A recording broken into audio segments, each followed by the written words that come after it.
Which of the following is true about internal data values? पहला option है they are quantities in that they allow simple forms of computation like addition and subtraction.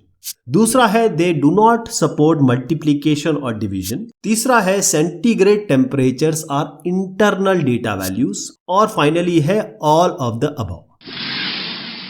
आपने सही समझा है। जो measurement of scales के बारे में हम बात कर रहे हैं उसमें इंटरनल डेटा वैल्यूज या इसको आप डिस्क्रीट डेटा वैल्यूज भी कहते हैं और वो है ऑल ऑफ द अबव।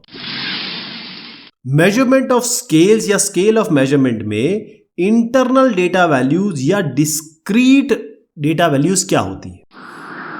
देखिए, पहली चीज तो यह है कि इंटरनल डेटा वैल्यूज ये कंपनी या कोई भी आप जिस भी विधा में काम कर रहे हैं, जिस भी फील्ड में काम कर रहे हैं, वहां से निकाली जाती हैं ताकि आप डिसीजन बना सकें।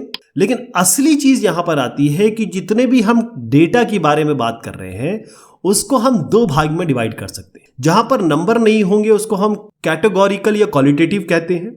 जहां पर नंबर आ जाते हैं उसे हम न्यूमेरिकल या क्वांटिटेटिव कहते हैं। क्वालिटेटिव में नॉमिनल आता है, जैसे आपने पूरे विश्व को डिवाइड कर दिया मेल्स और फीमेल्स। अब यहां पर आपने कोई नंबर नहीं दिया लेकिन आपने लेबलिंग कर दी कि मेल और फीमेल है और ये दोनों म्यूचुअली एक्सक्लूसिव है। इसको हम नॉमिनल कहते हैं। ऑर्डिनल का मतलब यह होता है कि आप ऑर्डर दे देते हैं, यानी कि आपने कहा कि ये बहुत बढ़िया है, वेरी गुड, और आपने कहा वेरी बैड। तो आपको पता है वेरी गुड जो है वेरी बैड से अच्छा होता है, तो यहां पर आपने एक ऑर्डर बना दिया, इसको ऑर्डिनल कहते हैं। इंटरनल डेटा वैल्यूज या डिस्क्रीट डेटा वैल्यूज का मतलब यह है कि आपने कहा हमने जो बात की थी वो की थी 1990 की और आज चल रहा है 2020 फॉर एग्जाम्पल। तो ये जो आपने डिसाइड किया है ये कहां से डिसाइड किया है कि भाई मैं बात कर रहा हूं कितनी पॉपुलेशन अभी तब थी, कितनी पॉपुलेशन अब हो गई, लेकिन कहां से शुरू किया? आपने जीरो तो है नहीं यहां पर, आपने कहां से शुरू होगा? कहीं ना कहीं किसी ना किसी पॉइंट को आपने लिया होगा, क्योंकि यहां पर कोई जीरो नहीं है। आपने सीधा 1990 और 2020 की बात कर ली, तो यहां कोई जीरो से स्टार्ट नहीं किया। इसी को हम इंटरवल या डिस्क्रीट वैल्यू कहते हैं। तो ये वो क्वांटिटी है जो केवल एडिशन और सब्ट्रैक्शन देती है, आपको मल्टीप्लिकेशन या डिवीजन नहीं प्रोवाइड करेगी। जैसे अगर आप इस टेम्परेचर पे आए तो मैं अगर आपसे कहता हूं कि भाई 30 डिग्री एक जगह हो रहा है, एक जगह 60 डिग्री हो रहा है, तो आप मेरे से सवाल नहीं करेंगे कि ये डिग्री सेंटीग्रेड है या केल्विन है। क्यों?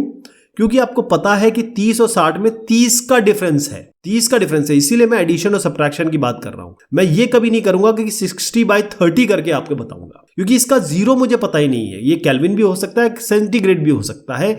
जब इस तरीके की हम बात करते हैं तो ये इंटरनल डेटा वैल्यूज या फिर इसको हम न्यूमेरिकल और क्वांटिटेटिव डिस्क्रीट या इंटरवल वैल्यूज कहने लगते हैं।